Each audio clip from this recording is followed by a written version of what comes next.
to welcome you to the webinar today. Title is Safety-Related Success of In-River Whitewater Park Design. That's a mouthful. But we're doing some encore presentations of sessions that were produced for the River Management Symposium last April in Denver, Colorado. And this is the second of a series of webinars. Our speaker today, who will take over for the session in a moment or two, is Rick McLaughlin. He's an engineer with the McLaughlin Whitewater Design Group, which is a division of American Company in Denver. And he has been the designer of several wonderful whitewater parks over the last couple of decades, including the one he's going to talk about today. And I think notably the 1996 in-river course that was part of the Atlanta Olympics. We've read your questions that were submitted when you registered, and we'll address some of them during the presentation. If you have questions about those topics you don't hear us covering, you can type into the little chat box, and we'll see that you've raised a question, and we'll try to get to them. At the end, we'll have time for questions also, because this will take about a half hour, a little bit more, and so there'll be plenty of opportunity for you to talk about general questions, and if it gets really specific, maybe you can talk to Rick later. Again, my name is Rita Shimoda. I'm a contract executive director for RMS. I also do some work in an effort to be completely transparent. I do some work with Rick and his firm also. And I have a couple of housekeeping items. You guys are all on mute. If you hear feedback, it may be because you are listening through your computer. So I'd advise you to use the phone number that they provided on the screen. If you can't find that phone number, ask me the question through the chat box and I'll send it to you. We are recording this presentation, and after a little bit of editing, get the beginning and the end out and so forth, we'll post it online on the same page where the registration buttons were. And I'll notify everyone who's registered when the recording is posted. So you should be able to have it later for handy reference. I think with that, I'll hand it over to Rick. Thanks, Rita. So I'm going to be showing some video during this webinar, and it's a little choppy, but I think you'll get the idea. When we design a whitewater venue, particularly related to safety, we're not really focused on slalom-type, Olympic-type athletes, and that's not because it's not a very popular sport. It's just because they're not they're experienced and not usually the problem. Likewise, with freestyle boating, many of the venues are designed specifically for freestyle boating, but again, they're not really the primary focus when we're talking about safety. Our primary focus are kind of typical users, and in most whitewater parks, those are novices, beginners, kids, people in rafts and duckies and things like that. So those are who we're really focused on. Now, after watching this video, you probably wonder if that was the case with this venue. This is in Columbus, Georgia. This venue opened up a couple years ago. It's probably the largest man-made rapid in the country. And believe it or not, we spent a lot of time looking at safety and safety-related design, modeling, and so forth. And even though, like in this was during an initial running of the commercial outfitter, where he chose to run all the rafts in a single tight line, which of course they no longer do. But even with all these problems and how it was used, there's still been thousands and thousands of rafters and regular people that have gone down this thing without a serious injury or accident. Kind of as a comparison, this is Union Avenue in Denver, Colorado. It was built in the mid-'80s, and there have been 3 fatalities at this feature, or this Whitewater Park since it was built.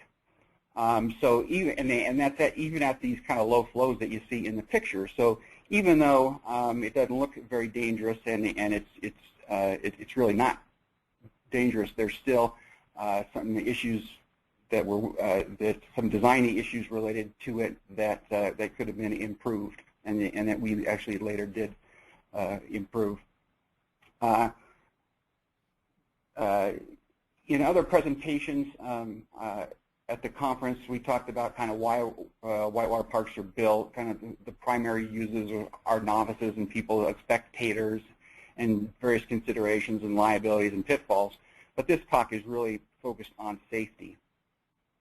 We'll start out and kind of end talking about Confluence Park, or using that as kind of a sample project, and then in the middle we'll talk about safety criteria. The reason I selected Confluence Park is just because it's been around for, in one form or another, since for about 40 years. It's had no fatalities during that time. We totally redesigned it and rebuilt it in 1996, kind of updated it to kind of some of the standards I'll be talking about. We made the whitewater part much less challenging, I guess, and added a kind of a low hazard step dam to it. And I think within those almost 40 years, it's never had any kind of serious maintenance or structural type failures or changes. And I think that's one reason, that's part of the reason for it. It's safety, and I'll talk more about that later. And we physically modeled it up through the 100-year flood, and it's been boated at very low flows and very high flows with no misfortunes, I guess. It's normally, this is kind of what it looks like at very low flow and a lot of people during the hot summer, but it also is quite active with kayakers and all during the shoulder seasons. So, and it's in an urbanized area, and it has a lot of infrastructure around it. A lot of these whitewater parks are built as part of dams or diversions or have other kind of flood control related, and Confluence Park has all of those, so that's another reason why I selected it. We talk about design criteria. There's 2 I'm aware of, and we authored both. One is the Urban Drainage and Flood Control Manual. And the Urban Drainage and Flood Control, it's a special district here in the Front Range of Colorado, and it oversees construction and ownership of a number of drainage and drop structures and whitewater type features. The other was done as part of the floodplain and stormwater criteria manual for the Colorado Water Conservation Board. Both of these are on available on the web. And then I'll talk about proposed criteria, and that's related again to the Urban Drainage and Flood Control Manual. I think RISA sent out a link to that, so you may want to refer to that for more information. So the emphasis on the existing manual, or let's just call it the kind of 1980s type criteria, was on the avoidance of overly retentive hydraulics or drowning machines, reverse rollers. They have a bunch of different names, a submerged hydraulic jump, at drops. And when I say drops, like an individual whitewater feature drops. Talked about portages, the need for portages. There's various design suggestions. We'll go through some of those, and the need for signage and barriers. What an overly retentive hydraulic is for those of you who don't know, like downstream of low-head dams, you can get these zones where the surface currents are recirculating back, and so if you like to float or breathe, you tend to get recirculated just immediately downstream of the dam. And so, and again, that's kind of referred to as an overly retentive hydraulic, or drowning machine, or submerged jump. And these just don't occur or can occur below dams. They can also occur in very small features. This is a feature that was built that it had only a little bit more than 1.5 feet of drop. And when I say drop, that's the difference in kind of the upstream water surface elevation and the up here, and the downstream water surface at elevation. So that kind of represents the energy that is being what we call dissipated, or that's involved in the formation of whatever feature that forms there. So you can get these overly retentive hydraulics inadvertently in Whitewater Park or in other types of features in rivers. So that's what the existing manual really focused on. It also talked a lot about signage, barriers, and portage trails. And I think we found over time that signage and portage trails are very important, and they're still critical in what we do. Barriers didn't work out so well. That is a structure made to try to keep people out of a dangerous structure or out of something. This center picture, you can kind of see there's some chains that were strung across. So I guess the thought was if Hercules was coming down the river, he could grab onto one of those chains and swing his way out of harm's way. Of course, the local kids soon found that was pretty fun, and they had to take those down. So, but portage trails and signage are still a key part of what we do. Even now, though, there's really no standardized signage. This kind of is one of the more creative signs that we've seen at different whitewater parks. There's a lot of signage for low-head dams that basically says stay away, but not so much for whitewater parks to try to encourage you to behave in a reasonable manner, I guess. Various other criteria included in the existing manual that was included in the design of Confluence Park and is all still relevant and included in the new manual. Basically, the maximum drop, if you have more than a 4-foot drop across the structure, suggests that you physically model it, and that's still a pretty good thumb rule. That is, if your drops are smaller than that, a lot of those have been built, and we're pretty familiar with those.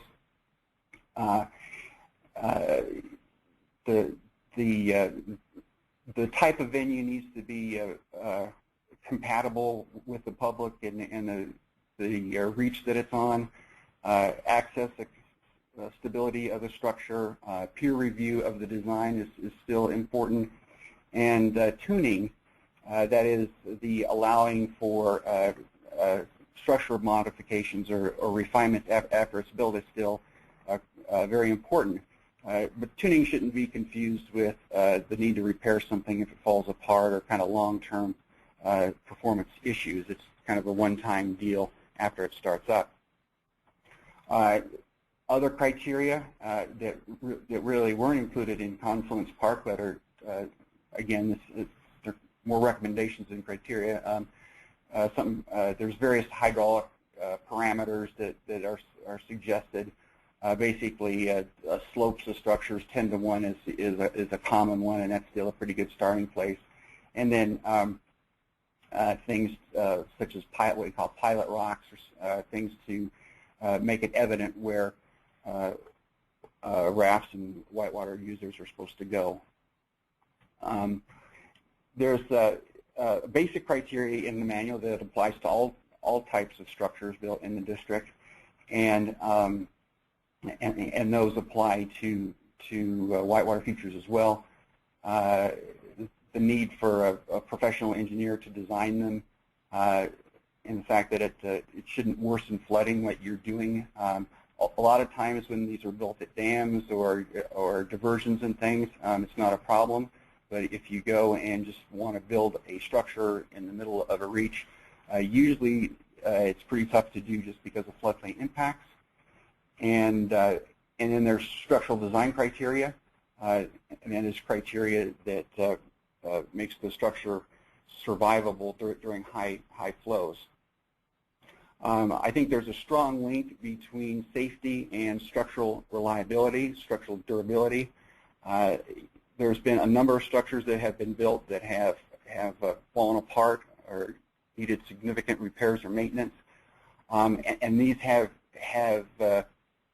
resulted in safety issues. That is, the structure will change and in performance and create potentially a bad condition, and is oftentimes a direct result of the structure kind of failing or falling apart. These are a number of courses. This is one that we didn't design the original one, but we came in and redesigned the replacement. But this was, at first, it's kind of typical. It showed a few problems, and it was rebuilt, I think, 2 or 3 times, and then in the end, a person drowned in the remnants of it. This kind of issue is still the case. This is a very large venue that was built in Calgary that, after very large floods, it had some severe damage.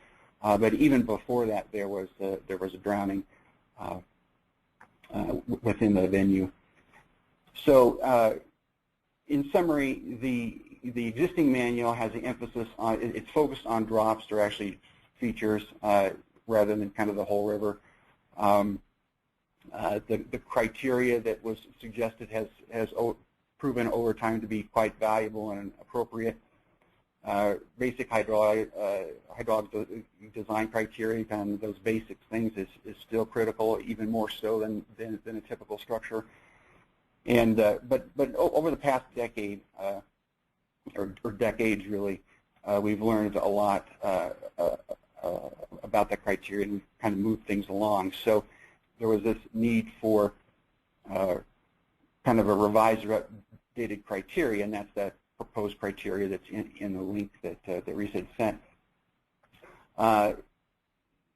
The criteria update really kind of has a broader focus really on the whole river channel, just not drops, and really incorporates kind of the lessons learned from the previous criteria.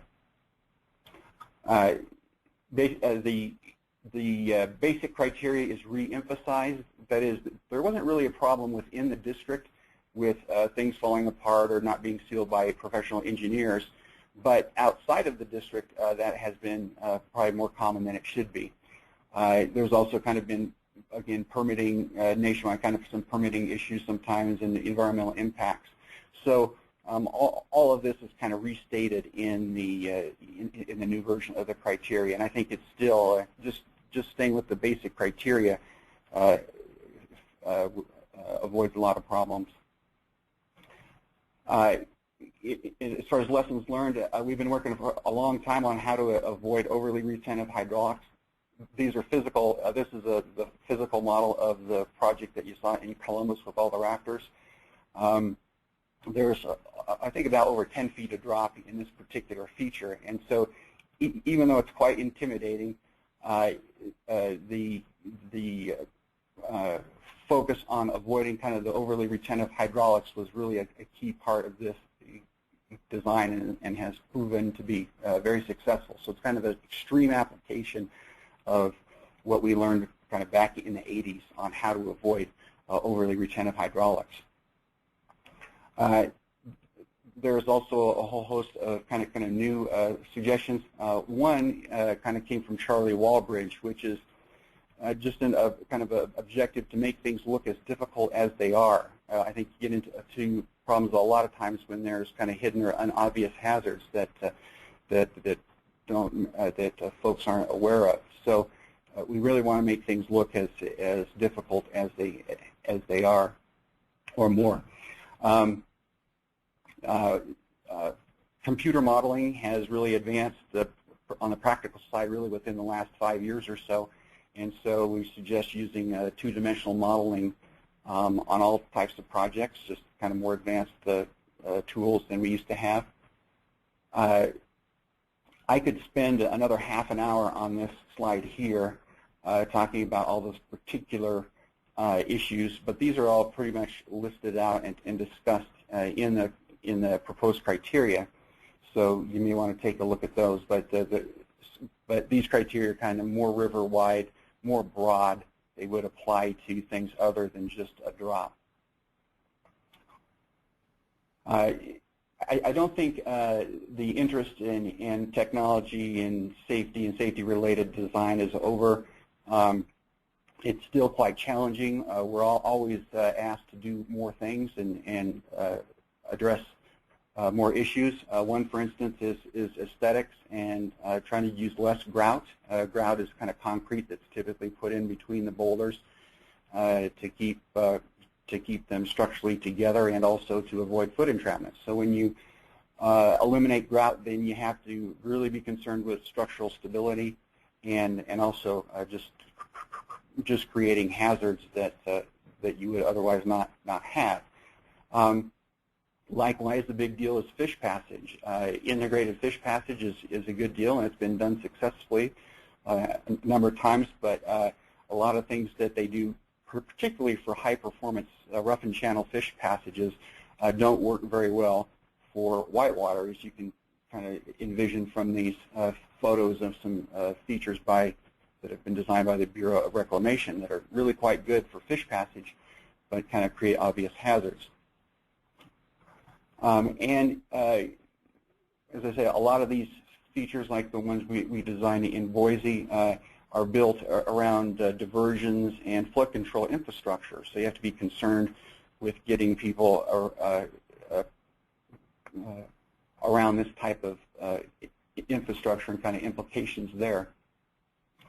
There are more and more users and types of users that are using the facilities now, everything from stand-up paddleboards, disabled users, and then kids are doing a lot of different sports now. So we have to really look at the user groups.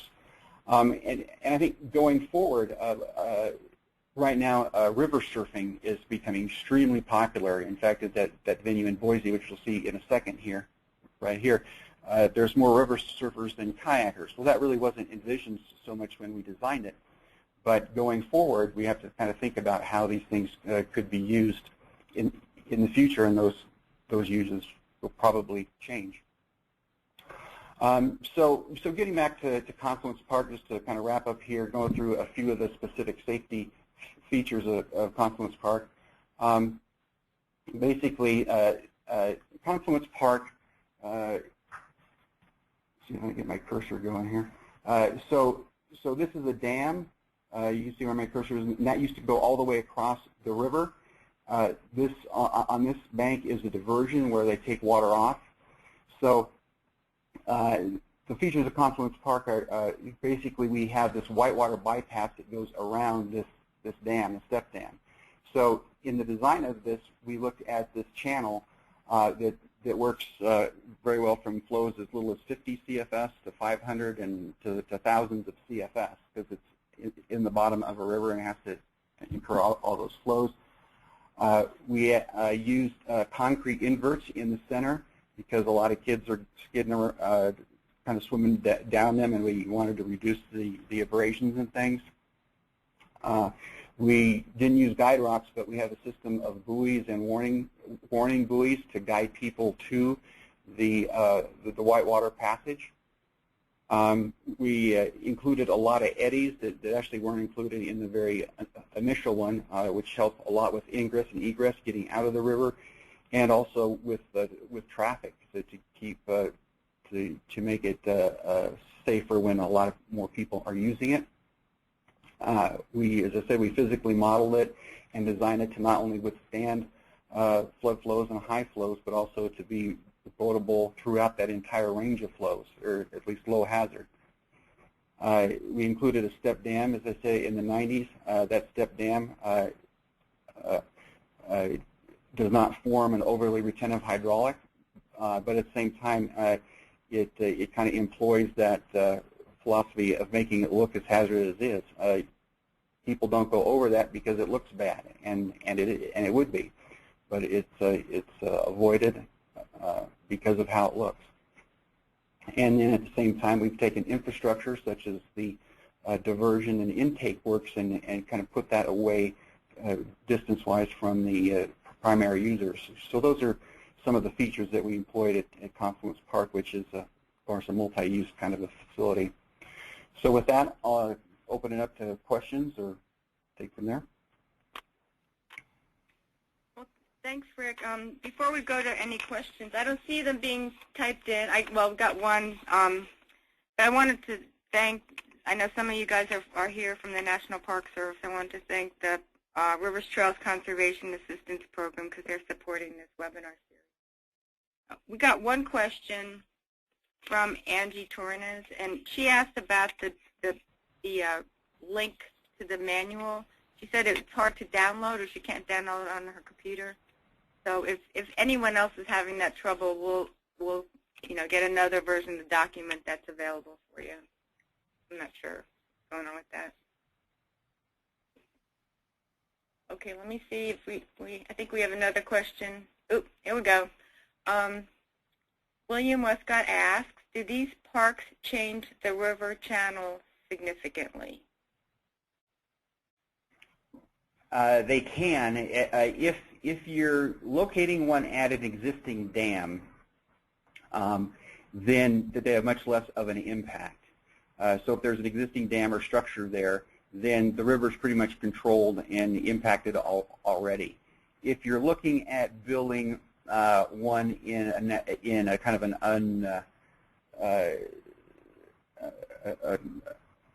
kind of a fresh reach of river that really hasn't been disturbed and there's no dam there, then they can have a pretty big impact. It just depends on really kind of what you're trying to do with the river. Sometimes they can actually help, though, as far as river stabilization. Most of these venues are built in urbanized areas, so river channels are typically highly disturbed in kind of urban areas. So I guess things are kind of relative, but I think there is a significant difference between just putting one in in kind of a natural section of water versus putting one around some existing infrastructure. Okay. Hope that helps, Bill. Sue asks, how do the buoys at Confluence Park hold up to changing water levels and floating debris? They've done quite well. I've often tried to get maintenance numbers and things on Confluence Park, and the city doesn't really keep track of them separately because there's really not a lot of maintenance costs with Confluence Park. I know that occasionally the buoys have to be replaced, but they were designed quite sturdy, and we've actually used those on other mountain rivers as well, and they hold up quite well. But you do occasionally have to go in and replace the buoys and sometimes clean off the debris. Okay. This is sort of a follow-up. Bill Westcott says, we have 2 dams between our city and the neighboring city. Upper dam has a drop of 16 feet.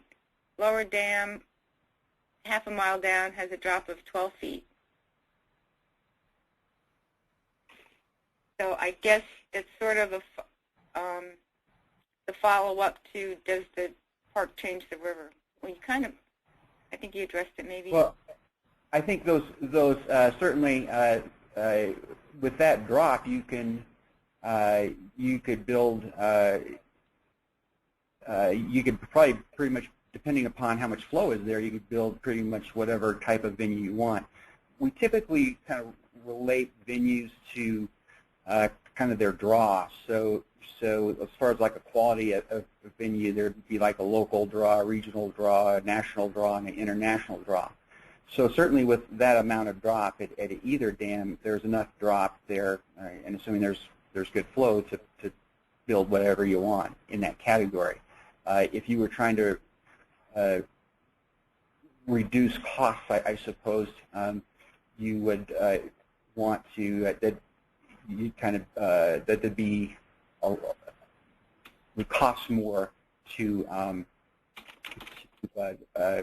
retrofit a 16-foot high dam versus a 8-foot high dam, but those drops, both the 12 and the 16, are well within the range of features that have been built before.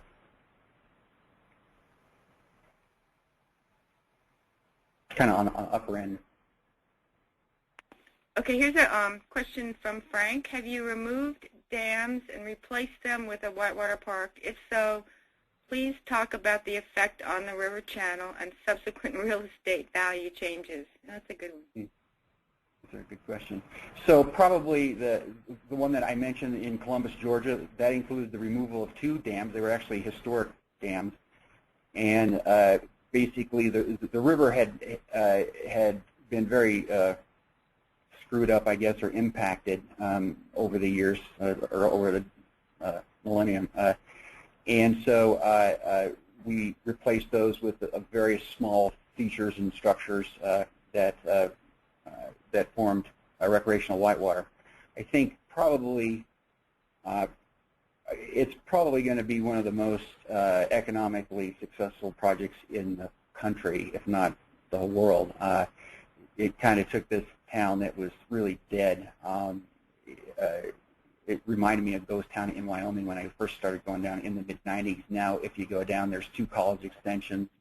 Everybody's young. It's just packed full of people. They're extremely happy with it. They've had, I think, over 20,000 paying rafting customers, I think, since it was open in the first year and a half. So it's drastically changed the environment. I think Confluence Park, again, is another one that is probably one of the more successful, if not most economically successful projects in that it's spurred literally billions of dollars worth of investment around it. It's not rafted commercially like Columbus, but it's had a tremendous impact all the same. Of course, in Reno, I think has done quite well as well. I heard a great statistic. I think it's not accurate now. It's changed a little bit, but even as recently as last year, from the 60s when Confluence Park was after the big flood in the 60s when it was just awful and industrial and big like containers and rail, just awful looking, up till at least last year, the zip code had developed to be the highest per capita zip code in the country, 80202. So it's come a long way. Okay, more questions. Peggy asks, do you know of any in-stream parks designed in conjunction with in-stream hydropower electric plants? And Jay had a similar question, can they be installed near an operating power dam? Yes, they can, and they have. Probably the best example that I'm aware of is, of course, we just finished up at PPL. Don't you think, Risa? I think so. Yeah, unfortunately, I wished I had that video loaded up, but a video of that project is on the web, isn't it, or on our website? Well, I'll send it to everyone. Okay. It's in southeastern Pennsylvania. You want to just describe the situation? So basically, it was a part of a hydropower negotiation where they came in and built a kind of a bypass around the dam, or an off-channel course, really, where we included 3 whitewater features to what Risa kind of mitigate the recreational losses that the dam had made. Yeah, it was an old dam, and it's a very, very, very large river, the Susquehanna. From the power plant's perspective, they're wasting a lot of water because they didn't have the capacity to use a lot of the water a lot of the time. So they increased the capacity of their plant. So now very little ever spills. It's, unless there's a big, huge rain. And the periodic spills created a very, very popular regional recreational river. So because of the improvements to the dam, they kind of took away all the recreational quality. So as mitigation, they agreed to, per their license, kind of create something that was as good as what the natural rapids were before. Okay, let's see. So this is Peggy again. For our project on the Monongahela River, we would need the Whitewater Park to be in-stream along with the proposed in-stream hydro plant. There is a rail trail adjacent, so it cannot go outside of the channel. Is that possible?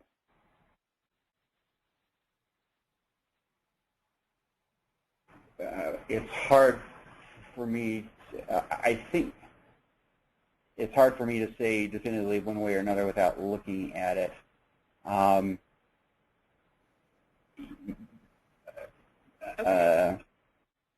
The Ocoee, the 1996 Olympic venue, was built in a river that was normally bypassed by a hydro, and that project is located pretty much entirely within the river bed. I don't know if that's what you're referring to or not. Yeah, you might have to go offline with that question, Okay. or ask it another way, Peggy. And Peggy had one more question. Has the U.S. Army Corps been receptive to whitewater projects using existing locks and dams? I think they have. We worked on a project in Minneapolis, Minnesota, where they were a project sponsor. They were going to fund in part such a feature. So I'm sure it depends on the local circumstances and available room and flow and things like that. Okay, so answer maybe. So this is from Eric. Our state is very interested in dam removal and has, this is actually Minnesota, Eric. Our state is very interested in dam removal and has focused its design efforts on fish passage. I'm trying to introduce the idea of recreational passage as an equally important factor to consider. This could be as simple as including portage design in the cost and as complex as a whitewater park design. I would guess that a reasonable middle-of-the-road goal would be to design for in-stream watercraft passage. So I don't know if question. I would agree with all of that. I think a good kind of, including a portage around something like that, particularly if the fish passage could be hazardous, should be a requirement. The ability to and signage to get out and kind of continue on a paddle trail or something. I think you can go for a whole range, as you say, of different types of in-water features. You can go for very utilitarian types of passage of a bypass, a boat chute, if you will, around a dam. And in fact, most of the ones that the Urban Drainage and Flood Control District has built have been more of those utilitarian types, where it's just a feature to get you through the dam and not necessarily creating kind of a local recreational attraction. So along the Platte River, they've opened up, I don't know, 40 miles and by modifying, 20 plus dams for passage. Cool. Okay, one more question from Eric. Is recreational, quote, recreational passage, unquote, even a term, or do you use some other terminology? I'm looking for best practices that I can refer to when trying to convince our state DNR to make this a priority. Well, if you look at the criteria, the proposed criteria, I guess it's a term. I've used it there. I don't think there's kind of universally accepted terms as of this date, but there probably will be in the future. But I would say I would call it recreational passage or kind of utilitarian type boat passage versus a whitewater park or a whitewater venue or something. Okay, hope that helps. Frank has another question. How many facilities in the country have new hydropower, whitewater park, and fish ladders? Where are they?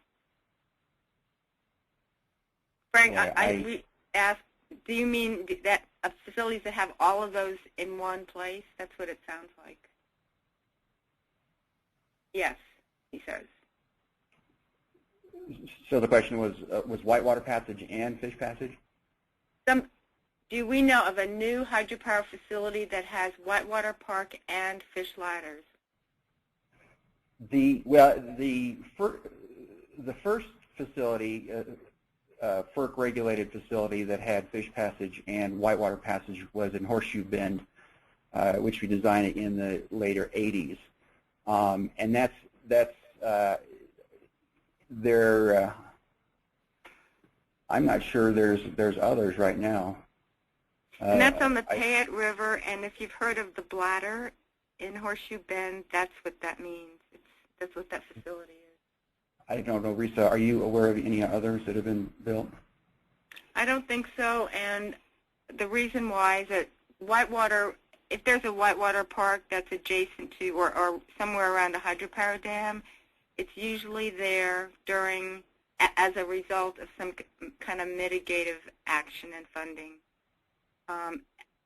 It would be really, really progressive and very surprising for a utility to plan a recreational amenity near their plant.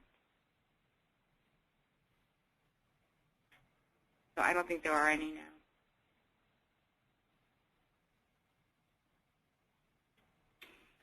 So I don't see any other questions. Any other questions? Anything else? Oh, here's one from Dave. Do you have experience with placement of features directly off of very busy commercial or private takeouts, even sharing the same parking area? Should the heavy, large boat traffic moving downstream over the feature to make the takeout be a serious safety concern for park and players when making a decision to go forward with the project? Very specific question. Yeah, that is a concern. It's on a lot of projects, the kind of traffic, raft traffic and other traffic versus kind of freestyle type features. And proximity to a takeout is a concern. Typically, you would not want to make it more difficult, I guess, than the other rapids along the reach. And you would want to make sure that under reasonable conditions that a boater can get through to the takeout. But the real answer to that question is pretty site specific. One example of where it was discussed anyway was at the Nantahala, where that feature where they had a World Championship event is a nice. It would be a really great end to a raft trip. It's just below the traditional takeout for all the outfitters on the Nantahala, which will, in a busy year, they'll see a couple 100,000 people there. So that when the project got going, the outfitters wanted to be able to either move the feature up or move the takeouts down so they could take advantage of it as the last whoop-de-doo on their trip. And what made the decision was that the property below is private, so and the private owner, which is the Nantahala Outdoor Center, didn't just want to all of a sudden let everybody go through that and take it on their property. Plus, they were the proponents of the project, and the outfitters were really not contributing a whole lot. So it was easy to say, nope, sorry, we're building this nice we're improving this feature below your takeout, and that's the way it is. So it is site-specific.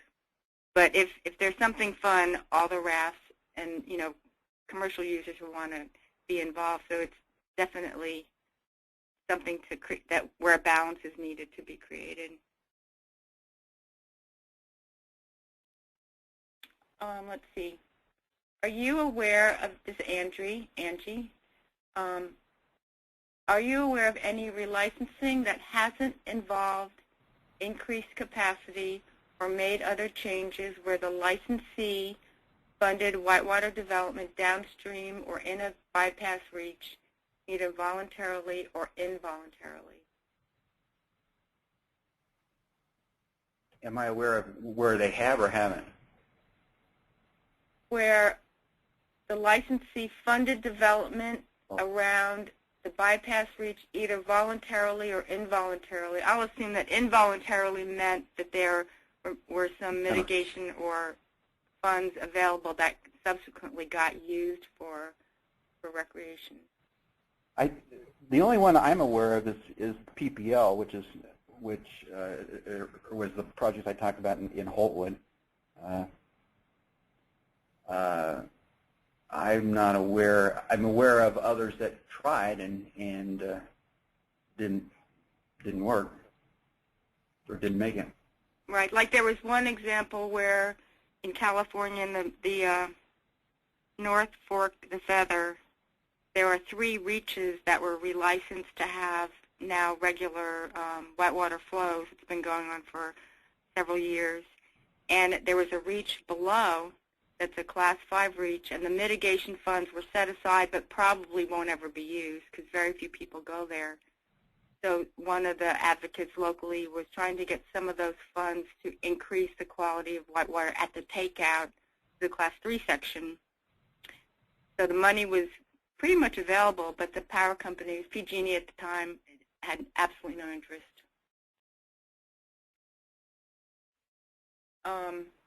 Let's see, could you go back to this, oh wait, hold on a second. Could you go back to the slide with the topics? With topics, you could talk more about if you have time. That's from Dave. You need to write that in English, Dave. While we're trying to figure out what he means, Frank asks, are there facilities that allow for power or fishing boat passage and a paddling course?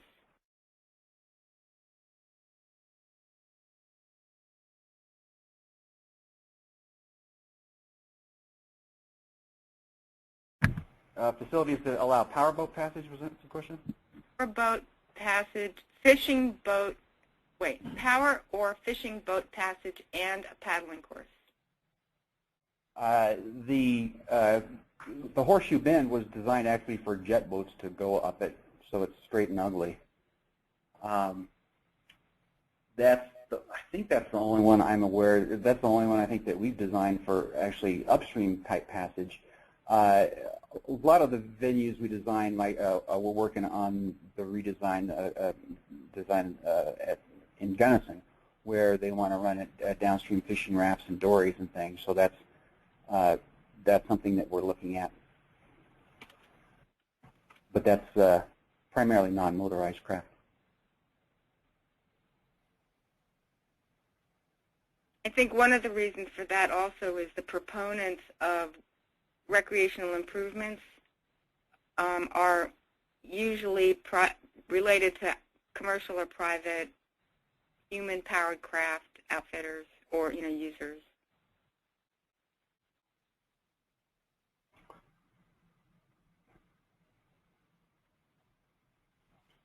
Okay. So should I talk about this slide, Risa, or is this? Sure. Do we have time and all? We have a few. It's right about, well, it's about 45 minutes, so we still have some time. Well, Dave, if you want to, if Dave if Dave could be a little bit more specific about his question, if it's not that slide, you should type it in. That's the slide. Okay, that's it. Okay. So I think on there probably the first one is probably what I would call is one of the more important ones in that list, I guess, and that is allowing for what we call tailwater degradation, or basically changing river conditions. And that is, there's been a number of facilities that have been built where they plan on a certain water surface elevation for at the downstream end of the venue, and that water surface elevation went down because of something that changed downstream or just varying conditions, and has created issues. So one of the suggestions that we've made in the new criteria manual is to allow for kind of unforeseen or foreseen, I guess, reductions in or lowering of the tailwater, because when that downstream water surface lowers, then your structure has a lot more force on it, and more importantly, though, it can change the hydraulic conditions quite substantially. So that's a big one. Foot entrapment, I think that's kind of obvious. That just to it's obvious to boaters, I guess, or people familiar with rivers. Same with kind of sharps, avoiding sharp edges and things. Recovery zones downstream of drops.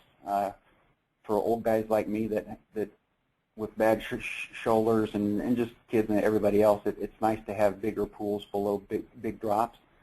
That doesn't mean that you can't have a series of like a kind of a natural type of a rapid, but it's nice to have just nice recovery recovery areas, which again for kayakers and boaters, that's pretty common. Eddy considerations, I think really there's a lot of work in getting kind of nice eddy access, and that really facilitates staging, it facilitates ingress and egress, and it's often quite difficult to do. But looking at eddies, and I think access in general is key. One of the hazards of that of the Union Avenue drops was really, it wasn't related to hydraulics, it was just related to egress out of the water. So really looking at egress and things like that for the range of flows, which can be difficult. Bridge piers, we've all seen their kind of sharp-nosed bridge piers that they thought were pretty good for debris and for broaching, and they can be quite hazardous. So looking at kind of more blunt, to design some kind of blunt type of nose piers, or the piers.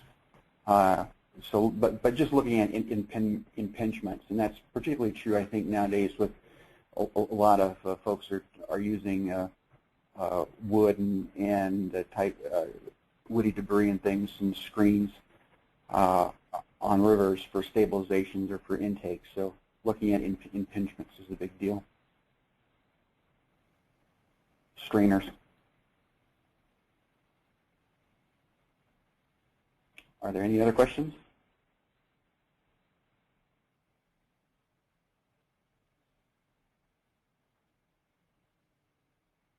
Hello? I don't think there are other questions. I have a question, though. Can you find your Holtwood video very quickly? No. Okay. I can't. I'll send a link for people who want to look at it. Well, if there are no other questions, I think we'll call it a day. We're just short of an hour. So I think Rick is doing the video. So thank you very, very much. And again, we thank the Park Service. Thanks for your attention. And thank you, Rick. Thank you.